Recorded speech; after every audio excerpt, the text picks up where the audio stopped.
सोचें अगर वाकई माँ की दुआ हमसे रूठ जाए तो हम कहाँ रह जाएंगे। कभी सोचे ये बात। माँ की दुआ जो होती है ना, आम दुआ नहीं होती है। ये वो दुआ होती है जो आंसुओं में लिपटी हुई होती है।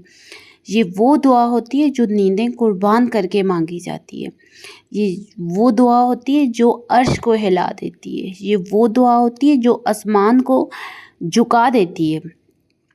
माँ की दुआ तब निकलती है जब बच्चा दूर हो और माँ बेबस हो।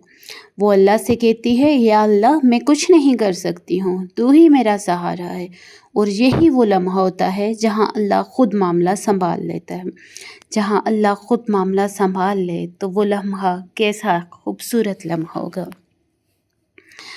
माँ की दुआ और तकदीर क्या होती है, कभी सोचा है। हम कहते हैं ना, ये किस्मत में था, ये नसीब में था, लेकिन हकीकत ये है किस्मत लिखी जा सकती है और नसीब बदला जा सकता है। कभी इस बात पे कभी आपका माइंड गया है।